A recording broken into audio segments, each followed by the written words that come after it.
ನಮಸ್ತೆ Karnataka digital book Kannada YouTube ಚಾನಲ್ಗೆ ಸ್ವಾಗತ ಸುಸ್ವಾಗತ. 600 ವರ್ಷಗಳ ಹಿಂದೆ ಬರೆದಿಟ್ಟ ಭವಿಷ್ಯವಾಣಿ ನಿಜವಾಯಿತಾ? ಭವಿಷ್ಯ ಮಾಲಿಕ ಅನ್ನುವಂತಹ ಪವಿತ್ರ ಗ್ರಂಥದಲ್ಲಿ 2025, 2026, 2027 ಈ 3 ವರ್ಷ ಎಷ್ಟು ಕಠಿಣವಾಗಿದೆ ಗೊತ್ತಾ? ಈ 3 ವರ್ಷ ಮಾನವನಿಗೆ ಇನ್ನಿಲ್ಲದ ಸಂಕಷ್ಟ ಒದಗಿಸಲಿದೆ ಅಂತ ಈ ಗ್ರಂಥದಲ್ಲಿ ಬರೆದಿಡಲಾಗಿದೆ. ಅದರಲ್ಲೂ ಭಾರತಕ್ಕೆ ಇಸ್ಲಾಂ ರಾಷ್ಟ್ರಗಳಿಂದ ಸಂಕಷ್ಟ ಕಟ್ಟಿಟ್ಟ ಬುತ್ತಿ ಅಂತ ಈ ಒಂದು ಭವಿಷ್ಯವಾಣಿ ಹೇಳತಾಗಿದೆ. ಹಾಗಾದರೆ ಭವಿಷ್ಯ ಮಾಲಿಕ ಗ್ರಂಥದಲ್ಲಿ 2025ರಲ್ಲಿ ಯಾವೆಲ್ಲ ಘಟನೆಗಳು ಘಟಿಸಲಿವೆ ಎನ್ನುವುದನ್ನ ಈ ವಿಡಿಯೋದಲ್ಲಿ ಸಂಪೂರ್ಣವಾಗಿ ಹೇಳಿಕೊಡ್ತೀವಿ. ವಿಡಿಯೋ ತುಂಬಾ ಇಂಟ್ರೆಸ್ಟಿಂಗ್ ಆಗಿರುತ್ತೆ, ಪೂರ್ತಿಯಾಗಿ ನೋಡಿ. ಜೊತೆಗೆ ನೀವೇನಾದ್ರೂ ಈ ಭವಿಷ್ಯವಾಣಿಗಳನ್ನ ನಂಬೋರಾದ್ರೆ ಕಮೆಂಟ್ ಮೂಲಕ ತಿಳಿಸಿ. ಜೊತೆಗೆ ನಿಮ್ಮ ಸಪೋರ್ಟ್ ನಮಗೆ ತುಂಬಾ ಅತ್ಯಮೂಲ್ಯ. ಹೀಗಾಗಿ ಜೈ ಶ್ರೀರಾಮ್ ಅಂತ ಕಮೆಂಟ್ ಮಾಡೋದರ ಮೂಲಕ ನಮಗೆ ಸಪೋರ್ಟ್ ಮಾಡಿ. ವಿಡಿಯೋಗೆ ಶೇರ್ ಮಾಡಿ, ಲೈಕ್ ಮಾಡಿ. ಬನ್ನಿ ವಿಡಿಯೋವನ್ನ ಶುರು ಮಾಡೋಣ. ಇದೀಗಾಗಲೇ ತ್ರಿಕಾಲಜ್ಞಾನಿಗಳು ವಿಶ್ವದ ಅವನತಿಯ ಸುಳಿವನ್ನ ನೀಡಿದ್ದಾರೆ. ಅದೇ ಇನ್ನೊಂದೆಡೆ ವಿಶ್ವದ ವಿವಿಧ ಮುಸ್ಲಿಂ ರಾಷ್ಟ್ರಗಳಲ್ಲಿ ನಡೀತಾ ಇರುವ ಕಾದಾಟ, ವಿವಿಧ ದೇಶಗಳ ನಡುವೆ ನಡೀತಾ ಇರುವ ಯುದ್ಧ, ಪಾಕಿಸ್ತಾನದ ದಿವಾಳಿತನ, ನೈಸರ್ಗಿಕ ವಿಕೋಪಗಳು ಇವೆಲ್ಲವೂ ಕೂಡ ಈ ಭೂಮಿಯ ಅಂತ್ಯಕ್ಕೆ ನಾಂದಿ ಹಾಡಿದಂತೆ ಕಾಣಿಸ್ತಾ ಇದೆ. 3ನೇ ಮಹಾಯುದ್ಧದ ಆರಂಭ ಇದೀಗಾಗಲೇ ಶುರುವಾದಂತೆ ಕಾಣಿಸ್ತಾ ಇದೆ. ಇವುಗಳ ನಡುವೆಗೆ 600 ವರ್ಷಗಳ ಹಿಂದೆ ಬರೆದಿರುವ ಭವಿಷ್ಯ ಮಾಲಿಕದಲ್ಲಿ 2030ರವರೆಗಿನ ಘನಘೋರ ಸತ್ಯಗಳನ್ನ ತಿಳಿಸಲಾಗಿದೆ. ಈಗಾಗಲೇ ಇಲ್ಲಿ ಹೇಳಿರುವ ಹಲವಾರು ಸಂಗತಿಗಳು ಸತ್ಯವಾಗಿದ್ದು, ಇನ್ನೂ ಕಲಿಯುಗದ ಅಂತ್ಯದ ಬಗ್ಗೆ ವಿವರಿಸುತ್ತಲೇ ಮುಂಬರೋ ವರ್ಷಗಳಲ್ಲಿ ಜನರು ಎಂಥ ಭಯಾನಕ ಸ್ಥಿತಿಯನ್ನ ಎದುರಿಸಬೇಕಾಗತ್ತೆ ಅನ್ನೋದನ್ನ ವಿವರಿಸಲಾಗಿದೆ.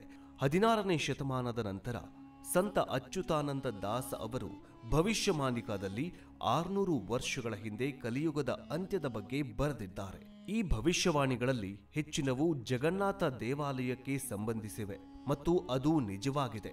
ಹೀಗಿರುವಾಗ ಜಗತ್ತಿನ ವಿನಾಶ ಸಮೀಪಿಸಿದೆ ಅಂತ ಊಹೆ ಮಾಡಲಾಗ್ತಾಗಿದೆ.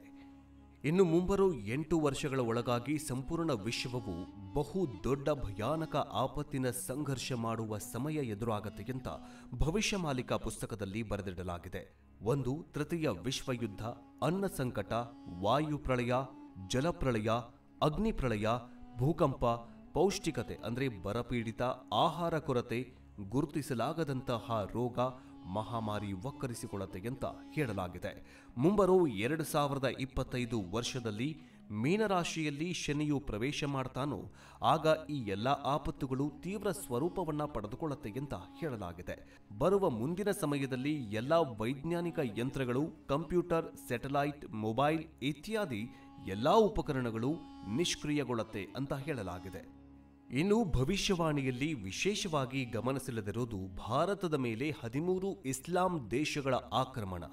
ಭಾರತವನ್ನ ಛಿದ್ರ ಮಾಡಲು 13 ಇಸ್ಲಾಂ ದೇಶಗಳು ಒಟ್ಟಾಗಿ ಆಕ್ರಮಣ ಮಾಡಲಿವೆ. ಚೀನಾದೊಂದಿಗೆ ಸೇರಿಕೊಳ್ಳುವ 13 ಇಸ್ಲಾಂ ದೇಶಗಳು ಭಾರತದ ಮೇಲೆ ದಾಳಿಯನ್ನ ಮಾಡುತ್ತವೆ. 2025ರಲ್ಲಿ ಶನಿಯು ಮೀನರಾಶಿಗೆ ಪ್ರವೇಶಿಸಿದಾಗ 3ನೇ ಮಹಾಯುದ್ಧ ಪ್ರಾರಂಭವಾಗುತ್ತೆ. 2ನೇ ಮಹಾಯುದ್ಧ ಕೂಡ ಇದೇ ಸಮಯದಲ್ಲಿ ಆಗಿದ್ದು, ಈಗ 3ನೇ ಮಹಾಯುದ್ಧವು ಕೂಡ 6 ವರ್ಷ 6 ತಿಂಗಳು ಕಾಲ ಮುಂದುವರೆಯಲಿದೆಯಂತೆ. ಆಕಾಶದಲ್ಲಿ 2 ಸೂರ್ಯರು ಗೋಚರಿಸಿದಂತೆ ಕಾಣಿಸುತ್ತೆ. ಒಂದು ಸೂರ್ಯ ಎಂದು ಭಾವಿಸಲಾಗುತ್ತೆ, ಇನ್ನೊಂದು ಹೊಳೆಯುವ ಆಕಾಶಕಾಯವಾಗಿರುತ್ತೆ. ಅಲ್ಲದೆ ಈ ಪ್ರಕಾಶಮಾನವಾದ ವಸ್ತುವು ಧೂಮಕೇತು ಅಥವಾ ಸಣ್ಣ ಉಲ್ಕಾಶಿಲೆಯಾಗಿರಬಹುದು. ಭಾರತದಲ್ಲಿ ನಡೀತಾ ಇರುವ ಸಂಘರ್ಷದ ಸಮಯದಲ್ಲಿ ಧೂಮಕೇತು ಬೀಳತ್ತೆ ಅಂತ ಭವಿಷ್ಯ ಮಾಲಿಕ ಭವಿಷ್ಯ ನುಡಿದಿದೆ. ಇನ್ನು 2030ರಲ್ಲಿ ಕಲಿಯುಗ ಅಂತ್ಯವಾಗತ್ತೆ. ಅದಾದ ಬಳಿಕ ಹೊಸ ಯುಗ ಆರಂಭವಾಗತ್ತೆ. ಇದು ಚೈತನ್ಯ ಪೂರ್ವಕವಾಗಿರುತ್ತೆ.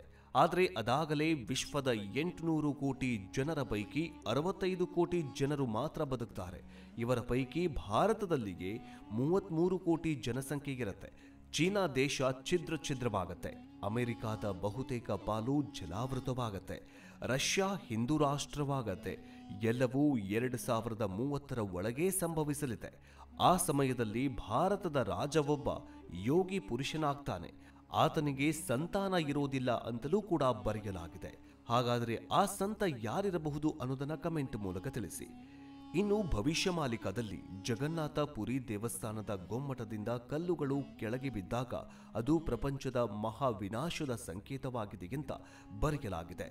ಐತಿಹಾಸಿಕ ಪುಸ್ತಕಗಳ ಪ್ರಕಾರ 1842ರಿಂದ ಇಲ್ಲಿಯವರೆಗೆ ಜಗನ್ನಾಥ ಪುರಿಯಿಂದ ಕಲ್ಲು ಬಿದ್ದ ಘಟನೆಗಳು ಸುಮಾರು 15ರಿಂದ 16 ಬಾರಿ ಸಂಭವಿಸಿದೆ. ಜಗನ್ನಾಥ ಪುರಿಯಲ್ಲಿ ಪುರಾತನವಾದ ಆಲದ ಮರ ಇತ್ತು. ಭವಿಷ್ಯಮಾಲಿಕದಲ್ಲಿ ಈ ಮರ ಬೀಳುವ ಮುನ್ಸೂಚನೆಯನ್ನ ನೀಡಲಾಗಿತ್ತು. 2019ರಲ್ಲಿ ಒಡಿಶಾದಲ್ಲಿ ಫೋನಿ ಚಂಡಮಾರುತದ ನಂತರ ಜಗನ್ನಾಥ ದೇವಾಲಯದ ಆಲದ ಮರ ಬಿದ್ದು ಹೋಗಿತ್ತು. ಅದಾದ ನಂತರ ಕೊರೋನಾ ಮಹಾಮಾರಿ ಹರಡಲು ಪ್ರಾರಂಭವಾಯಿತು. ಭವಿಷ್ಯಮಾಲಿಕದಲ್ಲಿ ಮರಗಳು ಬೀಳುವಿಕೆ ಮತ್ತು ಸಾಂಕ್ರಾಮಿಕ ರೋಗಗಳ ನಡುವೆ ಸಂಬಂಧವನ್ನ ಸಹ ಉಲ್ಲೇಖಿಸಲಾಗಿತ್ತು. ಮುಂಬರುವ ವರ್ಷಗಳಲ್ಲಿ ಇದಕ್ಕಿಂತಲೂ ಭೀಕರವಾದ ರೋಗ ಹರಡಲಿದೆ. ಇದು ಕೊರೋನಾಕ್ಕಿಂತಲೂ ಭೀಕರವಾಗಿರಲಿದೆ ಅಂತ ಪುಸ್ತಕದಲ್ಲಿ ಉಲ್ಲೇಖ ಮಾಡಲಾಗಿದೆ. ಈಗಾಗಲೇ ನೀವು ಕೂಡ ಗಮನಿಸ್ತಾ ಇರಬಹುದು, ಚೀನಾದಲ್ಲಿ ಮತ್ತೊಂದು ವೈರಸ್ ಸ್ಫೋಟಗೊಂಡಿದೆ. ಈಗ ಹೊಸ ವರ್ಷದ ನಂತರ ಚೀನಾದಲ್ಲಿ ಕೊರೋನಾ ವೈರಸ್ ಮಾದರಿಯ HMPV ಸೋಂಕು ಹರಡಿ ಭಾರೀ ಆತಂಕ ಹುಟ್ಟುಹಾಕಿದೆ. ಇತ್ತ ಜಪಾನ್ ಮತ್ತು ಹಾಂಗ್ಕಾಂಗ್ ದೇಶಗಳಲ್ಲೂ ಇದೇ ಸೋಂಕಿನ ವೈರಸ್ ಭಾರೀ ಪ್ರಮಾಣದಲ್ಲಿ ವ್ಯಾಪಿಸಿರುವ ಸುದ್ದಿ ಹೊರಬಿದ್ದಿದೆ. ಜಪಾನ್ ಬ್ರಾಡ್ಕಾಸ್ಟಿಂಗ್ ಕಾರ್ಪೊರೇಟ್ ಮಾಧ್ಯಮದ ವರದಿಯ ಪ್ರಕಾರ 2150ರವರೆಗೆ ಒಂದು ವಾರದಲ್ಲಿ 94,259 ಜನರು ಸೋಂಕಿಗೆ ತುತ್ತಾಗಿದ್ದಾರಂತೆ. ಪ್ರಸ್ತುತ ಜಪಾನ್ನಲ್ಲಿರುವ ಸೋಂಕಿಗೆ ತುತ್ತಾದವರ ಸಂಖ್ಯೆ 7,18,000 ತಲುಪಿದೆ. HMPV ಅಥವಾ ಹ್ಯೂಮನ್ ಮೆಟಾನಿಮೋವೈರಸ್ ಅಂತರ್ಥ ಉಸಿರಾಟದ ಸಮಸ್ಯೆಗೆ ಕಾರಣವಾಗಿರುವ ವೈರಸ್ ಇದು ಎಲ್ಲ ವಯೋಮಿತಿಯವರಲ್ಲೂ ಕಾಣಿಸಿಕೊಳ್ಳಬಹುದು. ಹೆಚ್ಚಾಗಿ ಮಕ್ಕಳು ಮತ್ತು ವೃದ್ಧರು ಹಾಗೂ ರೋಗ ನಿರೋಧಕ ಶಕ್ತಿ ಇರದವರಿಗೆ ಇದು ಬಾಧಿಸುತ್ತೆ. 20 ವರ್ಷಗಳ ಹಿಂದೆ ಮೊದಲ ಬಾರಿಗೆ ಇದು ಕಾಣಿಸಿಕೊಂಡಿತ್ತು. ಕೆಮ್ಮುವಾಗ ಅಥವಾ ಸೀನುವಾಗ ಹೊರಬರುವ ಕಣಗಳಿಂದ ಈ ಸೋಂಕು ಹರಡುತ್ತೆ. ಸೋಂಕಿತರ ಸಂಪರ್ಕಕ್ಕೆ ಬರುವುದರಿಂದ ಹಾಗೂ ಕಲುಷಿತ ವಾತಾವರಣಕ್ಕೆ HMPV ಸೋಂಕು ಹರಡತ್ತಂತೆ. ಇದರ ಲಕ್ಷಣಗಳೇನೆಂದರೆ ಕೆಮ್ಮು, ಶೀತ, ಜ್ವರ, ಗಂಟಲು ನೋವು, ಉಬ್ಬಸ, ಉಸಿರಾಟದಲ್ಲಿ ತೊಂದರೆ ಸೇರಿದಂತೆ ಕೊರೋನಾದ ಸ್ವಾಮ್ಯ ಲಕ್ಷಣಗಳು ಅಂದರೆ ಸೇಮ್ ಟು ಸೇಮ್ ಲಕ್ಷಣಗಳು HMPV ಸೋಂಕಿಗೆ ಕಂಡುಬರತ್ತಂತೆ. ಇನ್ನು ಮುನ್ನೆಚ್ಚರಿಕೆ ಏನಂತಂದ್ರೆ ಮಾಸ್ಕ್ ಧರಿಸೋದು, ನೆಗಡಿ, ಕೆಮ್ಮು, ಜ್ವರ ಇರದಂತೆ ಕಾಪಾಡಿಕೊಳ್ಳೋದು, ವೈದ್ಯರ ಬಳಿ ಹೋಗೋದು ಅಂತ ಹೇಳಲಾಗಿದೆ. ಇನ್ನು ಕಳೆದ ಬಾರಿ ದೇಶದಲ್ಲಿ ಕೋವಿಡ್ ಮಾದರಿಯ HMPV ಸೋಂಕು ಸ್ಫೋಟವಾಗಿರುವ ವರದಿಯನ್ನ ಚೀನಾ ತಳ್ಳಿಹಾಕಿದ್ದು, ಕಳೆದ ವರ್ಷ ಚಳಿಗಾಲದಲ್ಲಿ ಹೋಲಿಸಿದ್ರೆ ಈ ಬಾರಿ ವರದಿಯಾಗಿರುವ ಉಸಿರಾಟ ಸಂಬಂಧಿ ಸಮಸ್ಯೆಗಳು ಕಡಿಮೆ ತೀವ್ರತೆಯನ್ನ ಪಡೆದುಕೊಂಡಿವೆ ಅಂತ ಚೀನಾ ಮತ್ತೆ ಮೋಸದಾಟವನ್ನ ಶುರು ಮಾಡಿದೆ. ಚೀನಾಗೆ ಪ್ರಯಾಣ ಮಾಡುವುದು ಸುರಕ್ಷಿತ ಅಂತ ಹೇಳಿದೆ. ಸ್ಕಿ ಜಿಂಗ್ಪಿಂಗ್ ಸರ್ಕಾರದ ವಿದೇಶಾಂಗ ವಕ್ತಾರರೊಬ್ಬರು ಈ ತರ ಹೇಳಿದ್ದಾರೆ. ಆದ್ರೆ ಚೀನಾ ಮಾತ್ರ ಮತ್ತೆ ಹೊಸ ವೈರಸ್ ಅನ್ನ ಸ್ಫೋಟ ಮಾಡಿ ವಿಶ್ವಕ್ಕೆ ಮತ್ತೆ ಮೋಸದಾಟವನ್ನ ಮಾಡ್ತಾ ಇದೆಯಾ ಅನ್ನುವಂತಹ ಪ್ರಶ್ನೆ ಮೂಡ್ತಾ ಇದೆ. ನಿನ್ನೆ ಮೊನ್ನೆವರೆಗೂ ಚೀನಾದಲ್ಲಿ ಮಾತ್ರ ಈ ವೈರಸ್ ಇತ್ತು. ಆದ್ರೆ ಈಗ ಜಪಾನ್ನಲ್ಲೂ ಕೂಡ ಈ ವೈರಸ್ ಸ್ಫೋಟಗೊಂಡಿದೆ. HMPV ವೈರಸ್ ಇದು ಕೂಡ ಕೊರೋನಾದಂತೆಯೇ ಮಾರಕವಾಗಿದ್ದು ಮತ್ತೆ ವಿಶ್ವಕ್ಕೆ ಲಾಕ್ಡೌನ್ ಹೇರುವಂತಹ ಪರಿಸ್ಥಿತಿ ನಿರ್ಮಾಣವಾಗುತ್ತಾ ಅನ್ನುವಂತಹ ಭಯ ಎಲ್ಲರನ್ನ ಕಾಡ್ತಾಗಿದೆ. ಕೊರೋನಾದ ಬಗ್ಗೆಯೂ ಕೂಡ ಈ ಒಂದು ಭವಿಷ್ಯಮಾಲಿಕ ಪುಸ್ತಕದಲ್ಲಿ ಬರೆದಿಡಲಾಗಿತ್ತು. ಜೊತೆಗೆ ಈಗ 2ನೇ ಬಾರಿ ಸ್ಫೋಟಗೊಂಡಿರುವ HMPV ವೈರಸ್ ಬಗ್ಗೆಯೂ ಕೂಡ ಇದೇ ಭವಿಷ್ಯವಾಣಿಯಲ್ಲಿ ಬರೆದಿಡಲಾಗಿದೆ. ಇನ್ನು ಪುರಿ ಜಗನ್ನಾಥ ದೇವಾಲಯದ ಬಗ್ಗೆ ಹೇಳೋದಾದ್ರೆ, ಇತರೆ ದೇವಾಲಯಗಳಿಂದ ವಿಭಿನ್ನವಾಗಿದೆ ಈ ಪುರಿ ಜಗನ್ನಾಥ ದೇವಾಲಯ. ಈ ದೇವಾಲಯದ ಗೊಮ್ಮಟದ ಮೇಲೆ ಯಾವುದೇ ಪಕ್ಷಿ ಕುಳಿತುಕೊಳ್ಳೋದಿಲ್ಲ ಅಥವಾ ಯಾವುದೇ ವಿಮಾನ, ಹೆಲಿಕಾಪ್ಟರ್ ಅದರ ಮೇಲೆ ಹಾರಾಡೋದಿಲ್ಲ. ಆದರೆ ಜುಲೈ 2020ರಿಂದ ದೇವಾಲಯದ ಗೊಮ್ಮಟದ ಮೇಲೆ ಹದ್ದುಗಳು ಮತ್ತು ಗಿಡುಗುಗಳು ಕಾಣಿಸಿಕೊಂಡಿದ್ವು. ಈ ಪಕ್ಷಿಗಳು ದೇವಾಲಯದ ಗೊಮ್ಮಟ, ಕಂಬಗಳು ಮತ್ತು ನೀಲಚಕ್ರದ ಮೇಲೂ ಕೂಡ ಕುಳಿತುಕೊಂಡಿದ್ವು. ಇಂಥ ಪರಿಸ್ಥಿತಿಯಲ್ಲಿ ಪ್ರಪಂಚದ ಮಹಾನ್ ವಿನಾಶದ ಮುನ್ಸೂಚನೆಯು ಮತ್ತೊಮ್ಮೆ ಚರ್ಚೆಗೆ ಬಂದಿತ್ತು. ಭವಿಷ್ಯಮಾಲಿಕೆಯ ಪ್ರಕಾರ ಕಲಿಯುಗದ ಅಂತ್ಯವು ಸಮೀಪವಾದಾಗ ಚಂಡಮಾರುತದಿಂದ ಜಗನ್ನಾಥ ದೇವಾಲಯದ ನೀಲಚಕ್ರ ಅಂದ್ರೆ ಸುದರ್ಶನ ಚಕ್ರ ಬಾಗತ್ತೆ. ಮೇ 2019ರಲ್ಲಿ ಫನಿ ಚಂಡಮಾರುತದಿಂದಾಗಿ ಈ ದೈತ್ಯ ಚಕ್ರವು ವಕ್ರವಾಗಿತ್ತು. ಅಂದಿನಿಂದ ಪ್ರಪಂಚದಾದ್ಯಂತ ಮಹಾವಿನಾಶದ ಸಮಯ ಬಂದಿದೆ ಅಂತ ಹೇಳಲಾಗತ್ತೆ. 2019 ಡಿಸೆಂಬರ್ನಲ್ಲಿ ಕೊರೋನಾ ಮಹಾಮಾರಿ ಹಬ್ಬತ್ತೆ. 2020ರಲ್ಲಿ ಸಾಲು ಚಂಡಮಾರುತಗಳು ಬರುತ್ತೆ. 2021ರಿಂದ ಮಹಾ ವಿನಾಶಕಾರಿ ಮಳೆ ಸುರಿಯುತ್ತೆ. ಈ ಮಹಾ ವಿನಾಶಕಾರಿ ಮಳೆಯಿಂದಾಗಿ ಪ್ರವಾಹ ಪರಿಸ್ಥಿತಿ ನಿರ್ಮಾಣವಾಗುತ್ತೆ. ಈ ಪ್ರವಾಹ ಪರಿಸ್ಥಿತಿಯಿಂದಾಗಿ ಬೆಟ್ಟ ಗುಡ್ಡಗಳು ಕುಸಿಯುವುದಕ್ಕೆ ಶುರುವಾಗುತ್ತೆ, ಭೂಕಂಪ ಶುರುವಾಗುತ್ತೆ, ಜ್ವಾಲಾಮುಖಿ ಸ್ಫೋಟಗೊಳ್ಳುತ್ತೆ. ಹೀಗೆ ಸಾಲು ಸಾಲು ಪ್ರಕೃತಿ ವಿಕೋಪಗಳು ಒಂದು ಕಡೆ ಮನುಷ್ಯನನ್ನ ಮಸನಕ್ಕೆ ಸೇರಿಸ್ತಾ ಇದ್ರೆ, ಇತ್ತ 2019ರಲ್ಲಿ ಪುರಿ ಜಗನ್ನಾಥ ದೇವಾಲಯದ ಸುದರ್ಶನ ಚಕ್ರ ಯಾವಾಗ ವಾಲುಕೊಳ್ಳುತ್ತೋ ಆ ಸಮಯದಲ್ಲಿ 2019ರಿಂದ ವಿಶ್ವದಲ್ಲಿ ಅತಿ ಭಯಾನಕ ಯುದ್ಧಗಳು ಕೂಡ ಸ್ಫೋಟಗೊಳ್ಳುತ್ತೆ. ಇತ್ತ ರಷ್ಯಾ ಉಕ್ರೇನ್ ಯುದ್ಧ ಆಗಿರಬಹುದು, ಇರಾನ್ ಇಸ್ರೇಲ್ ಯುದ್ಧ ಆಗಿರಬಹುದು, ಇಸ್ರೇಲ್ ಲೆಬನಾನ್ ಯುದ್ಧ ಆಗಿರಬಹುದು. ಹೀಗೆ ಮಧ್ಯಪ್ರಾಚ್ಯ ಈಗ ರಕ್ತದೋಕುಳಿಯಿಂದ ಆಡ್ತಾಗಿದೆ. ಇವೆಲ್ಲವೂ ಕೂಡ 2019ರ ನಂತರ ಶುರುವಾಗಿದ್ದು. ಅಂದರೆ ಭವಿಷ್ಯ ಮಾಲಿಕೆಯಲ್ಲಿ ಬರೆದಿರುವಂತಹ ಭವಿಷ್ಯವಾಣಿಗಳು ನಿಜವಾಗ್ತಾ ಇದ್ದಾವ ಅನ್ನುವಂತಹ ಪ್ರಶ್ನೆ ಎಲ್ಲರನ್ನ ಕಾಡುತ್ತೆ. ಇನ್ನು 2019ರಲ್ಲಿ ವಾಲಿದಂತಹ ಸುದರ್ಶನ ಚಕ್ರವನ್ನ ಸರಿಪಡಿಸೋದಕ್ಕೆ ಅಲ್ಲಿನ ಆಡಳಿತ ಮಂಡಳಿ ಮುಂದಾಗತ್ತೆ. ಆದರೂ ಅದು ಆಗೋದಿಲ್ಲ. ಸೊ ಇದು ಮುಂದಿನ ವಿನಾಶದ ಸೂಚನೆ ಅಂತ ಹೇಳಲಾಗಿದೆ. ಇನ್ನು ಮುಂಬರುವ 8 ವರ್ಷಗಳ ಒಳಗಾಗಿ ಸಂಪೂರ್ಣ ವಿಶ್ವವು ಬಹು ದೊಡ್ಡ ಭಯಾನಕ ಆಪತ್ತಿನ ಸಂಘರ್ಷ ಮಾಡುವ ಸಮಯ ಎದುರಾಗತ್ತೆ ಅಂತ ಭವಿಷ್ಯ ಮಾಲಿಕಾ ಪುಸ್ತಕದಲ್ಲಿ ಬರೆದಿಡಲಾಗಿದೆ. 1. ತೃತೀಯ ವಿಶ್ವಯುದ್ಧ, ಅನ್ನ ಸಂಕಟ, ವಾಯು ಪ್ರಳಯ, ಜಲಪ್ರಳಯ, ಅಗ್ನಿ ಪ್ರಳಯ, ಭೂಕಂಪ, ಪೌಷ್ಟಿಕತೆ ಅಂದರೆ ಬರಪೀಡಿತ, ಆಹಾರ ಕೊರತೆ, ಗುರುತಿಸಲಾಗದಂತಹ ರೋಗ, ಮಹಾಮಾರಿ ಒಕ್ಕರಿಸಿಕೊಳ್ಳುತ್ತೆ ಅಂತ ಹೇಳಲಾಗಿದೆ.